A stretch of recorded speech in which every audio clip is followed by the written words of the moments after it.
All right, everybody, welcome. We have a super special guest today. I'm really excited for this one. He's a keynote speaker, a podcaster, does a podcast on this kind of stuff, employer branding. That's what you're here for. He wrote the book about it. He's the self-proclaimed nerd on the subject. What's up, James? How you doing? Now, I am not self-proclaimed nerd. Google told me I am. Look, if you Google the phrase employer brand nerd without quotes, I'm like 4 to 7 of the first page results. But if you put quotes around it, I own the first 5 pages. So it's not me. Blame Google. I'm not claiming anything. Okay, I would never call you a nerd. I would never do that. But Oh, I do it to myself all the time. I mean, let's be fair. Nerds are the most fun. Thanks so much for inviting me. I'm super pumped to talk about this stuff. Of course, man. I'm really hyped. I was looking around, I found you, and I was like, this is the dude people need to hear from for sure on this subject. So let's back it up and rewind. So you're the man when it comes to employer branding now, but how'd you get here? Like, what got you interested in all this stuff, and where'd you start? Yeah, like all good employer branders, I came by this honestly, and then I backed into it by accident. Nobody goes to school for this. Nobody plans to be an employer brand. In fact, I don't think anybody in college actually has any clue what the term means. I'm explaining it myself on a regular basis to recruiting professionals, so it still hasn't become mainstream. But that said, I'm a digital marketer from way back. I think about things from a marketing standpoint. I made web pages back when you had to do it by hand and use tools like Dreamweaver, which I don't even know if Dreamweaver exists anymore. It's been forever. You kind of build these things and then you say, hey, somebody says, hey, we need to make this page. And I say, great, what's it for? Why do you need it? And asking those questions put me in that sense of, okay, this is how a marketer thinks. And then as I kind of moved through all sorts of different marketing spaces, I've done event marketing and pharmaceutical marketing and B2B marketing and B2C marketing and software marketing and education marketing and nonprofit marketing. You realize it's all the same. It's all the same. Figure out what your customers care about. Figure out what you can say that's going to make them say, oh, that's interesting, and put it in front of them, rinse, lather, repeat, right? It's just a real simple process. Now, there's lots of room for be creative inside that to really kind of say, what's a clever way to do it, or how do you do it with less budget, or all sorts of fun stuff like that. But in the end, structurally, it's the same. Get more eyeballs. Get more people excited about whatever the hell it is you're selling. Yay! And I tripped into recruitment marketing employer brand because someone said, well, you change jobs a lot and you think like a marketer. I have the job for you. And I went, okay, I had no idea this was even a thing. And so I started to get into it. I was working in a big agency who just specialized in recruitment marketing. And I realized that pushing ads out and pushing websites out, again, what's it for? What are you trying to serve? What are you trying to solve for?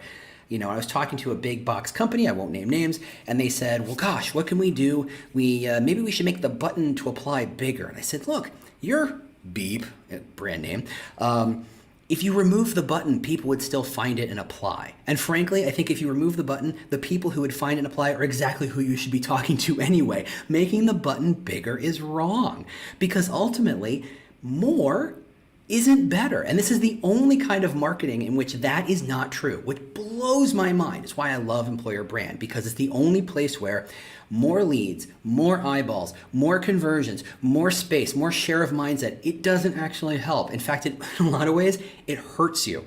Just think about, if recruiting is that proverbial needle in a haystack, you're not going to get more needles just because you have a bigger haystack. And unfortunately, so much of marketing is about more hay, more hay. And recruitment marketing is about, well, what do we do to get more needles? And that to me was where the fun is, because whereas every other kind of marketing is kind of structured and you got your 5 Ps and you have this, you do it the same way.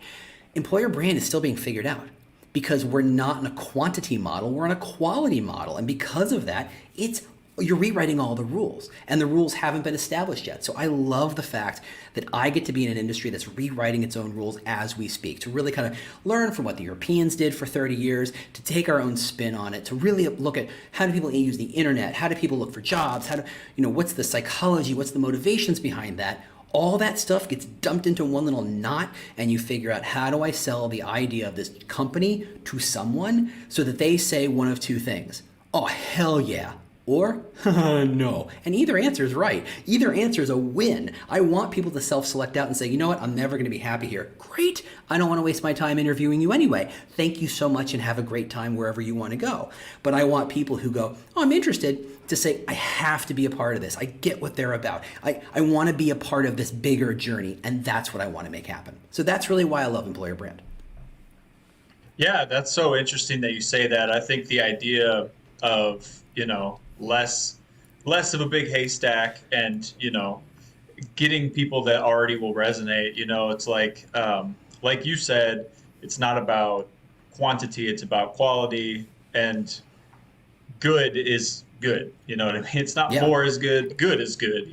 We've been so accustomed to thinking that you need more applicants. And the truth is, you don't. The platonic ideal of number of applicants is 1. Well, in reality, it's 2, because 1 you say yes to and 1 you say, thanks for playing, and your hiring manager feels like they made a choice.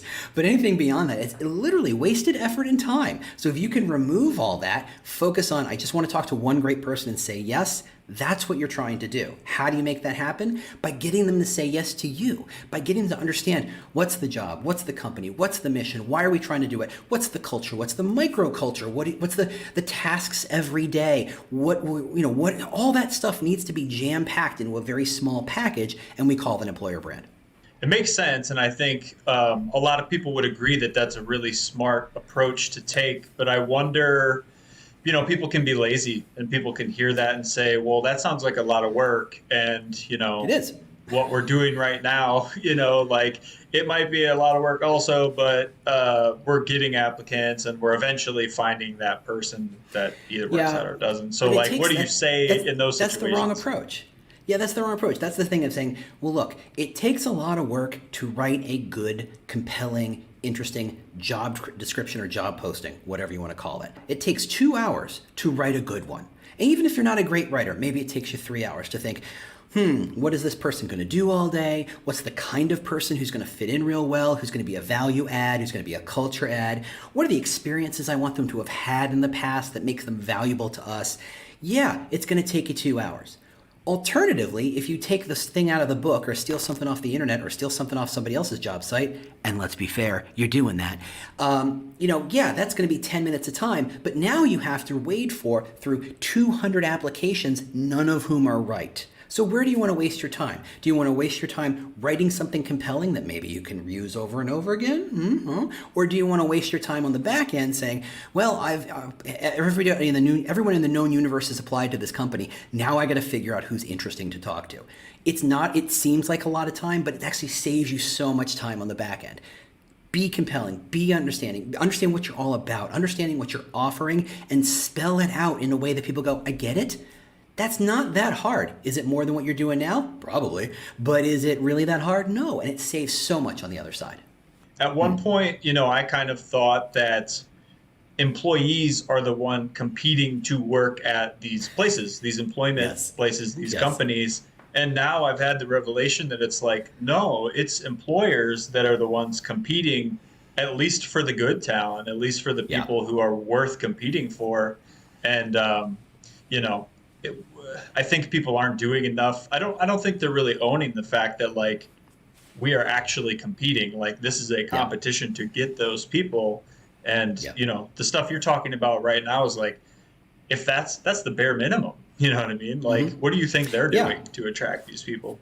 These companies still think it's 1987. You're like, no, the world has changed and people understand things. I think you can even take it a step further and understand that talent really ultimately comes in 2 flavors. They come in people who do a job and people who are artists. Now, let me explain because that sounds really highfalutin and really kind of, and whatever. That's not what it's about.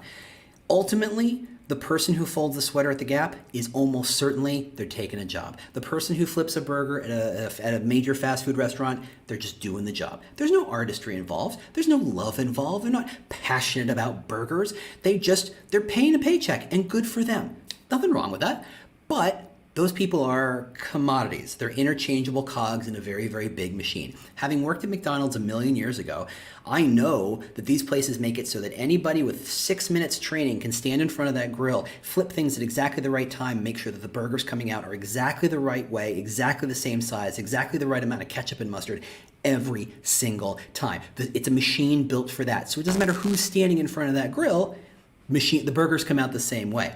Now, if you said the same thing about your software coding, or if you said the same thing about, say, your nurse, or you said the same thing about your electrician, or plumber, or real estate agent, well then I hope you you have better insurance than that, because you want someone who wants to be a nurse, who is passionate about nursing, for whom this isn't just a job, this is a calling, that they bring love. They bring, and again, that sounds really fuzzy bunny, and I get that, but they bring an artistry to it. An artistry in that sense that says they do that which isn't strictly necessary, right? The nurse who checks in on you one extra time to make sure you have what you need. The electrician who makes sure to really double wrap that where he's fusing wires, or not fusing, but he's stitching wires together. He puts another level of tape on it. The person who does just a little bit more because they know this is a better way to do it. Now, for cogs, you're right. It is 1987 forever. Those people you interchange them. Whoever wants this job, this is what we pay. Boom, you're done. But for the rest of the world, and that's most of us, it is like the competition is the other way around. You are desperate to hire these people. You got to remember that every company says people are a most important asset, and you're like, no, that's a lie. That's a bunch of bull. That's a bunch of junk you throw around, because the truth is people are your business. Without any people, there is no business. End of sentence, end of paragraph, close the book, you're done. This is what it's all about. Now, if you hire good people, you will have a better company. And so if you're trying to compete, you are trying to compete for that which grows your company. And that means they need to understand why you exist. They need to understand what they're going to do all day. They need to understand all the stuff we talked about at the beginning. What is this about? And yeah, you are competing to have them show up, because two things happened in the last 12 years, 15 years that I think you're aware of. One is called the internet. It's lovely. That means I can learn all about you. And honestly, I can work anywhere. It's not like, and I'm in Chicago, so that doesn't mean I have to work for Chicago companies. I work for companies, I've worked for Swedish companies, right? I can work anywhere, which means the competition isn't about who wants to work for me today, right around me, it's the world. So if you've got someone great in your office right now who you're like, oh, if I ever lost her, I'd be up a creek. Guess what? She can work at Google and Amazon and Facebook and Twitter and literally the millions and millions of other companies around the world who would be happy to have her. Congratulations. Are you scared yet? You should be. That's why it's about the mission. That's why it's about what do we offer? Why are we doing this together? Yes, the salary that you pay her and the salary that other companies are going to pay her may be pretty close, right? By opening this stuff up, we all know what a nurse makes. We all know what a software engineer makes. It's a pretty narrow bar. We all kind of get it's a band, right? We get it. But if you know that you're being a nurse for the kind of, if you're a nurse for babies versus a nurse for old people, and you care about one really kind of gets your heart aflutter and kind of gets you going more than the other, you're going to bring more to the game. You're more valuable. The other thing that happened, it's called the pandemic. Perhaps you've heard about it. And that means we're all at home. We're all working from home for the most part, which means I can literally work anywhere. So it's just reinforcing this idea that you can compete to hire anybody in the known universe, and everybody in the known universe can go at any other company in the world. So the competition got really, really complicated and really, really, really fierce in the last couple of years. And COVID really just turned the volume up to 11 on that. But it's really about where's the place that's going to feel like home? Where's the place you're going to belong? And if you just treat your people like cogs, they can go to a place where they might feel like they belong a little more. And then you're done. I mean, you make such a good point. And I think, something that I think about a lot too is like, imagine taking the team from NASA or taking a team of any super talented individuals who are just passionate and focused on solving problems. You don't think that team can do anything, So it's like people are looking for like, oh, we need this person to check this box and this box and this box and this box. But it's like, that doesn't matter really. It's more about like getting this group of people together that's, running on the same wavelength and all like excited about whatever that mission is. And it's like, I think if companies would focus on building teams and saying like, look, if we focus on putting a good team together, we can pivot, we can change a product, we can change a service, we can do whatever we need to do because as we're seeing right Yeah. now, like you just brought up, COVID changed the world, next year something else will change the world. Like the world keeps changing. So It businesses does. need to keep changing. So you need a team that can keep changing and keep adapting and, learning, and I think Yeah. that, that to me is what's the most interesting part about this employer branding thing and culture thing is like, I just think it's a mindset shift that needs to Certainly. occur. That's like team building, team building. Who Yeah. cares what our product Well, is? Like, if we build a team, we'll figure the rest out. I can actually take it a step further. It turns out the jobs aren't or the jobs are kind of immaterial too. So let's say you're hiring a salesperson. What's their job? Is their job to pick up the phone 47 times a day and dial customers? Is their job to enter their data in Salesforce to make X number of records appear in Salesforce? Is their job to make customers knock on their door? Is their job to get customers to understand what the product's all about or the service is all about? Well, all of them and none of them, right? The goal of a salesperson is to bring money in. Yeah, we might expect the salesperson to pick up a phone. They might make a lot of emails. They might use Salesforce or Pardot or whatever, any kind of email marketing tool or CRM, or hey, they might be on social media. They might be generating audiences that way. When you hire a salesperson, are you hiring the person who picks up the phone, or are you hiring the person who figures out the best way to make the money now is X? And I think it's the latter. I think you don't hire a person to pick up the phone or dump data into Salesforce. You hire someone to get an outcome to happen. The trick is there are 17,000 paths from point A to point B. Just because you know two of them doesn't mean those are the only ones. If you're a salesperson, write an ebook about the product. Give the ebook away. Start a podcast. Start a video cast. There's all sorts of ways to generate interest in a thing. Does that mean they're less of a salesperson than the person who picks up the phone and it's a boiler room? No. They're doing it differently. And when you realize that you're going to have to start to define your job not in the tasks that you're accomplishing, but the outcomes you're driving, suddenly, yeah, why can't you hire the entire team from NASA and say, can you figure out how to sell this product better? Guess what? They can. And guess what? They're going to be damn good at it. They're going to be amazing at it. They're come up with ideas that we never thought of. To say that we just need someone who picks up the phone or shows up to webinars and just does the thing because that's what we think we're supposed to do, that's going away. That's true of many, many industries and many, many jobs. Look at software. Look at, there's so many different ways to code an application. It's not just languages, it's approaches. Frankly, there are layers and layers of abstraction of, I want to hire somebody who runs the code or runs the program, who makes the code, who makes my product. What? That's so weird. And yet that's your software developer's life every single day. There's so many different ways to accomplish the outcome. You don't say, I need someone who only can code in C++. You go, I need someone who can develop a user-centered framework to build an e-commerce site that does X. Great. Let them get out of their way and let them do that. So when you realize that it's not about the tasks, well, hold on. That just changed what a resume is. That just changed what a job posting is. That just changed everything in Workday, everything in your HRI suite. Everything went, whoa, wait a second. And then what happens ultimately is you've got an infinitely more agile framework of talent. You can say, okay, today we need to build a booth that sits in an event, but it's a virtual event, so it's not a real booth, so we need software coders and designers, but we need a copywriter, and we need someone to say, what the hell else are we going to say on this thing that's going to make people attend, that's going to make people show up, what are they going to see when they get in there, the user experience, the interaction design, all these things, and you can say, look, I'm pulling 5 people off their projects for the next 3 days, and we're going to focus on this project, get it done, push it out the door, and they get to go back. That is the now. That is how we live. And if you put that in a Gap, or you put that in a McDonald's, or you put that in anything where you have a bunch of cogs, you can't, because the person was trained to fold the sweaters. And that's all. They're not there to think of, what color blue should I do? Should I sort them by color? Should I sort them by size? Should I put my own outfit together for it? That's artistry. But you didn't hire for artistry. You hired for do the skill. And that's how things are really changing. When everybody can suddenly bring to bear their experience and their skills in brand new ways, because it's not about the skill, it's about the outcome. It's the big Etch-a-Sketch moment. We're just shaking it upside down. We're going to say the world is going to be completely different because the world is nothing but agile teams.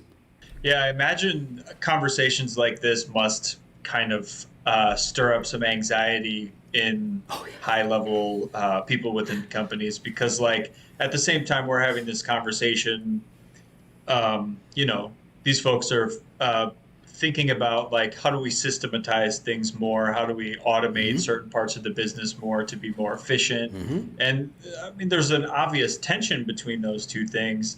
And I wonder, with your experience talking to different businesses, how they respond to conversations like this and ways that they can balance that tension to implement something like this in a way that doesn't say throw away your systems, throw away all of that stuff completely. Yeah, it's so hard because we, despite the fact that it's 2021, all of our systems are designed around the Industrial Revolution started last week kind of mentality, right? You do this job, if you do it for 3 years, you get promoted into the director of that job or the manager of that job, and then you do that for 7 years, and then you get everything's structured, and it's a system of control and a system of management and a system of process that allows someone at the very top, you know, the smart one called the owner or the CEO or the president, to say, I am going to be the puppet master pulling the strings, and I will decide what's going on. Well, guess what? All the brains are farther down the totem pole, right? Because think of any organization of any size. Think of Tesla. Yeah, Elon Musk is a super genius at a Bond level, you know, Bond villain level geniusness, but do you think he actually knows how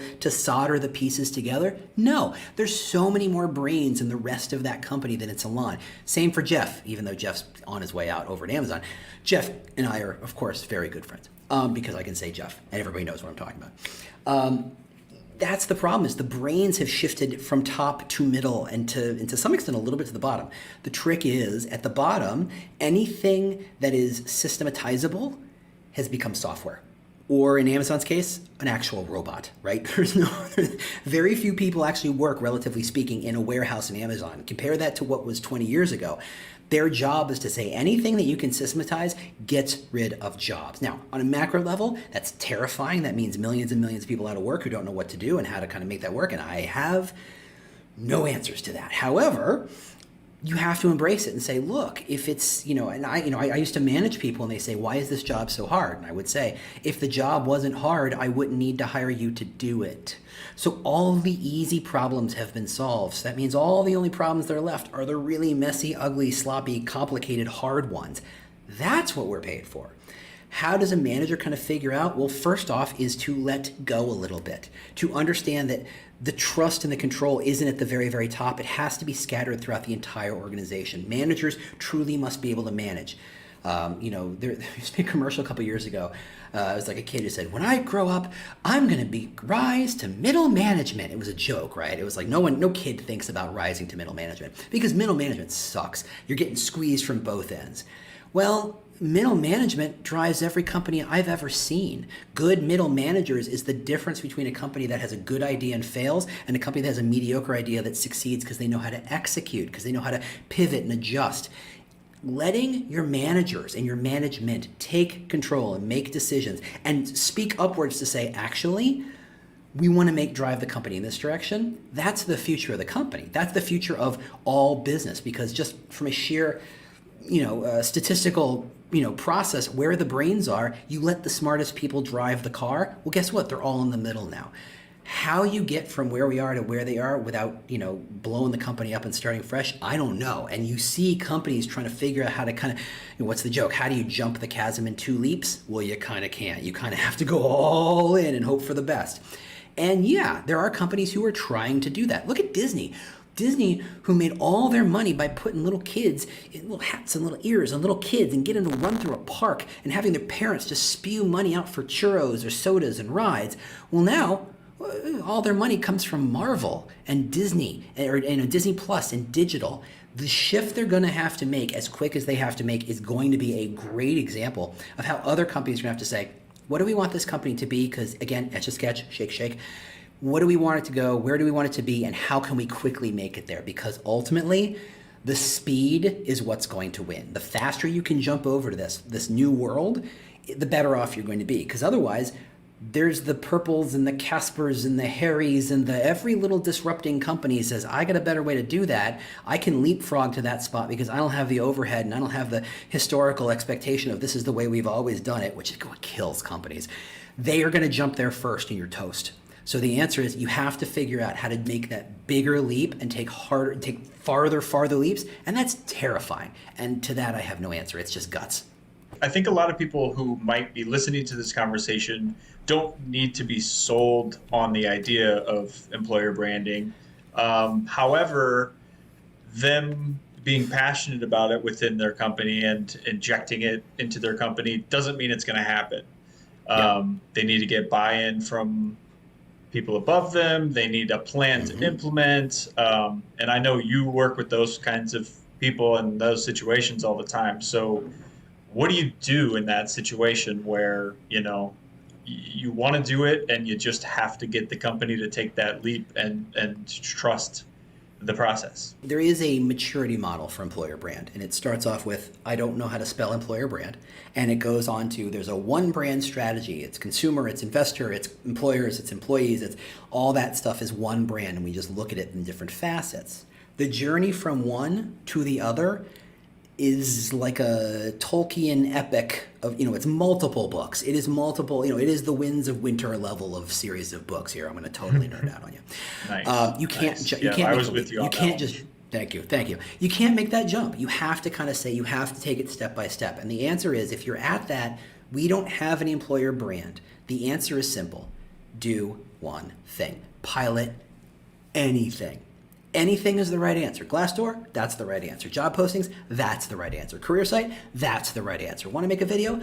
That's the right answer. Whatever it is, do one thing. Then what you do is you frame it as this is a pilot for investing in this thing called employer brand. Doing a video, any idiot can do a video. I got a phone, you got a phone, everybody. And I do, you just take a video, hit the, everybody makes the video, right? It's easy. If you call it employer brand activation, oh, interesting. That's interesting. Okay, let's talk about what is the messaging? What is the narrative? And suddenly it becomes this different thing. So framing is helpful. Do one thing, prove that this idea makes sense. Once you have the pilot, then you expand. You figure out what are the first three things we could be doing. And honestly, that's how businesses make decisions. They don't suddenly say, oh, I read Harvard Business Review. They said employer brand is a thing. We're going to go do that. No, that sounds expensive. If they did that every time Harvard Business said to do something, they go bankrupt. There's no way.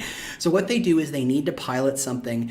They want to see that it works. Once they see that it works, then they say, okay, you've got my interest. You've got my attention. What are the next three steps and how much does it cost and how do you make it happen?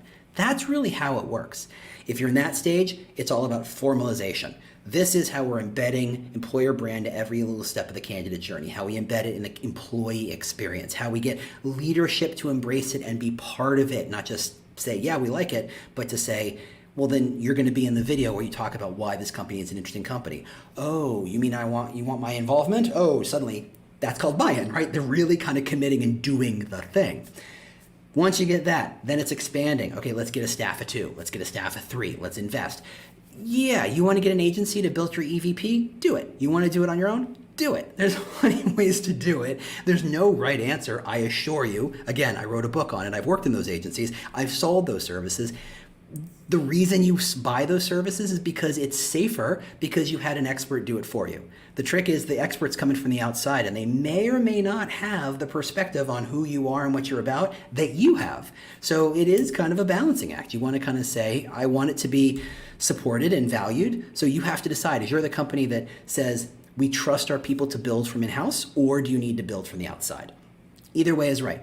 Once you build that, then you expand it. Once you do that, you just figure out what are all the tactics. And honestly, as you go through that, you're standing in a different part of the journey. Just pull your head up and look around and you go, oh, I know what to do next.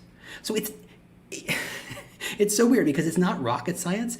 If I kind of figured it out, and I am pretty smart, but I'm no genius, if I can figure it out, you can figure it out. It's just about committing to this idea of how do I position myself to be crystal clear as to what I offer, what I'm all about, how do I communicate that out to the world in a clear way so that people go hell yeah or hell no, because both their answers are right.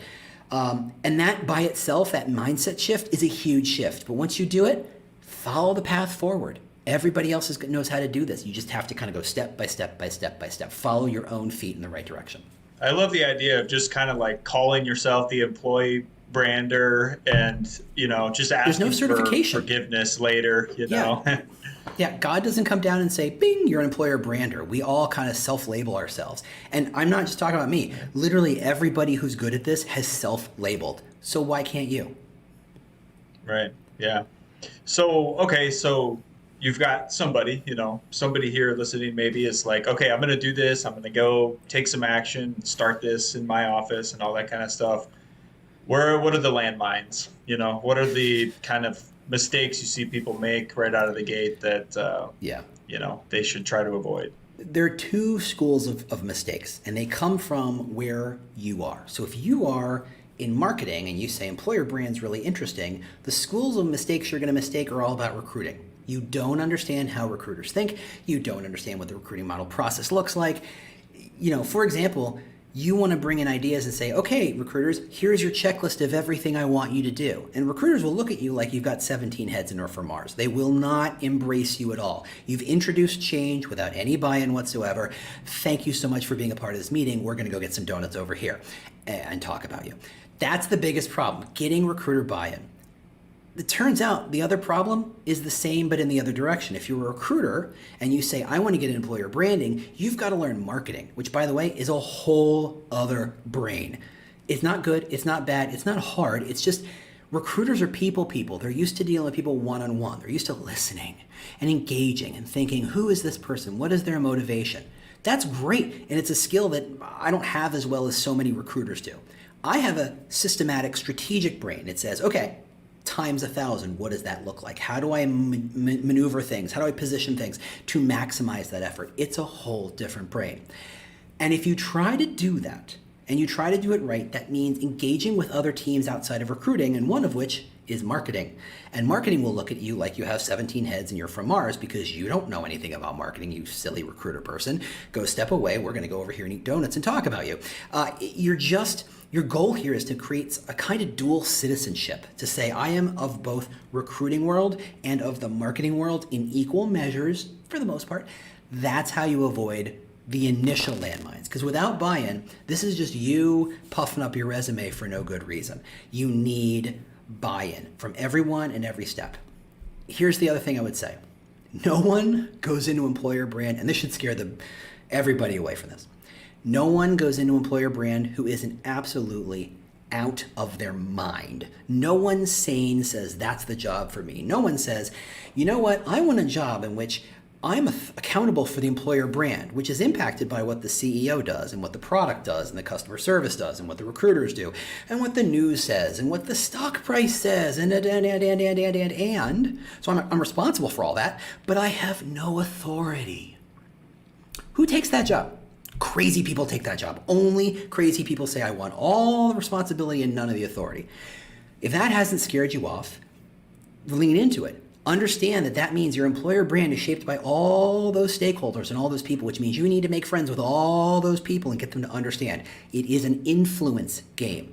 You have no authority, you have no power. Chances are you got no budget. You got no power to do anything, but you can go make friends. Your job is to influence others, and that's the whole job. And if you can embrace that, it's a lot of fun. It's terrifying, but it's a lot of fun, and maybe enjoy it. But that's really where the landmines are. For sure. That makes a lot of sense. And I think, forming those relationships between departments seems like it could be super overwhelming in a lot of cases, because like you said, it's just like, wait a minute, no, my life is just fine over here. Like, what are you trying to do? I don't want to do more work, you know what I mean? But obviously you've seen the positive results of when people do figure out a way to make it work. Yeah.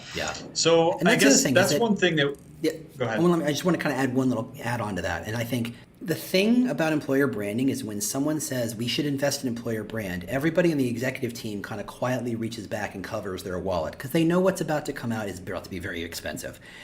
And I'd like to kind of diffuse that notion a bit. You don't need a tech stack. You don't need a software program. You don't need to invest in 17 third-party channels. You don't need to do anything. I can build an employer brand with sidewalk chalk. If you tell me you need to only talk to a certain audience, I'm going to figure out where they meet. It's a conference, it's a meetup, it's a coffee shop, whatever. I'm going to go the night before and I'm going to write my brand and talk about why this brand is interesting. I'm going to convey a narrative on sidewalk chalk outside those buildings so that when they walk in, they go, what the heck is this? And I win. It cost me sidewalk chalk. You don't have to spend a stack of cash. You can, please do, feel free. If you've got it, go nuts. Who am I to tell you not to do it? But just don't think that employer brand is a function of money, right? It's the same, it's like dating. You can have a lot of money or you can have a good personality. It's great if you have both, but if you only got one, use whatever you got. If you got no money, better have a good personality. What about, and kind of getting close to wrapping up here, but I want to make sure we lay out, like, what should people expect? How can you define a successful venture into employer branding? Your metric shifts as you take that journey. Early on, the metric is a function of what's the pilot project. If your pilot project was, we need to increase our Glassdoor score, what's your score? Did it go up? Did it go down? That's the win. If it's, we had to write better job postings, okay, ask the recruiters. Are you anecdotally getting better candidates? If yes, you win. So whatever that pilot project kind of defines its own metrics, right? Whatever it is, do that. As you go, the metrics get fuzzier, really to the point where if you're at a one brand strategy, you just have to embrace that this is working and this is helping, that that you are in fact supporting what consumer marketing is doing, and what consumer marketing is doing is supporting you, and that there is an ultimate overall broad value to it. But as you move through it, I'd say in the end, the kind of granular, how do you know it's working? It's all about talent. Are you getting the talent you want? Don't focus on speed. I think you can get in trouble when you focus on time to fill. It's really about, are you hiring better people? Are you upgrading your talent? And if you can say that, then you're on the right path. And obviously there are other factors outside of, like say you want to, start employer branding and you have a great plan and everything's laid out and all this stuff, but the culture at your company sucks. Or maybe the CEO of your company decides to scream at a cab driver of whom he technically employs, and it's captured on video and it goes viral. Whoops, that all impacts. And that's the trick. It all impacts. To have a plan is not very useful. It's about having a mindset and a direction. Because, and let's be fair, and Uber's a great example because ultimately, it's not like Uber had a problem hiring. It's not like Uber had crap talent and they went, oh no, how will we get people to work for us? They had plenty of coder bros who wanted to work there. It was a particular kind of coder. It was a particular kind of person who liked working there. It was a little bro-y from my point of view. But that's me, and that's a hell yeah versus a hell no kind of conversation, and I'm not going to be happy there, but somebody else will. So don't see a negative as a negative. Everything has both sides. It is a kind of a Zen job where you have to say, what is the positive inside that negative? If you turns out that your CEO is screaming at an Uber driver, okay, what's the upside of it? Look, we're intense. Turned into an intensity message. This is how much we care about getting this job done. This is the level to which we push to make things happen. Is it marketing and smarmy? I don't know, that's up to you. But if it's indicative of what the culture is, then it must be true and therefore it is good, right? No one says, join the army, it's a lot of fun. What they do is they say, join the army, and then they shoot over your heads for an hour and they go, oh my God, this is a terrifying job. That's a great employer brand. You know exactly what that job is and exactly what you're getting into. No one is lying to you. This idea that you always have to have white glove service and it always has to be positive is bull. Embrace the negative. That's true. That's authentic. It's who your company is. It's who your culture is. You have to use it. Man, James, I feel like I could talk to you about this all day, and I wish we had more time to do it. But you got a book, you got a podcast, you put out a newsletter every week, right? I mean, you're putting tons of stuff out there. So for everyone who, just got a little taste right here, there's plenty of ways to follow James and all the stuff he's doing. So you want to tell people where to go? Where's the best way to get a hold of you, reach out, read your stuff, Sure. Whatever it is they want to do?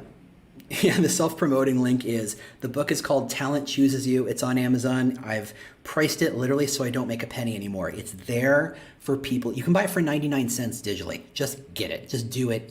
There's no excuses. You can't say you don't know. The podcast is called The Talent Cast. The newsletter is where I'm spending a lot of my time right now. It's just called Employer Brand Headlines, or if you just go to employerbrand.news, sign up. It's free. It's every week. It's going to help you kind of level up your skill set. That's me. And I can attest it's good. As soon as I linked up with you, I went back and read like the last few months worth of articles, newsletters, and I was like, oh my gosh, man, I can't wait to talk to this dude. So There's so much definitely stuff out there. subscribe It's to so that much for fun. sure. Cool. Well, it was a pleasure talking to you, man. Let's just one last thing, one little actionable piece of advice for someone who's trying to get this going, trying to do it. Like, what can they do? Honestly, the easiest way to do it might just be to say, look at your job posting and say, is this telling a story about my company, or did I steal this from somebody else and I'm telling somebody else's story? If you think you're telling your story, you are on the right track. Can you always do it better? Sure, but that's a great way to know that there is something there for you to use. Go ahead and do it. Just look at those job postings and make them better. Boom. There you go. Straight from James. Try it out. All right, man. I really appreciated having you on. I'm excited to do it again. I feel like there's a lot more we can dive into, so we'll have to set this up Anytime. again sometime soon. Anytime. All right, man. Have a good one. All right. Thanks, Dylan. Thanks, everybody.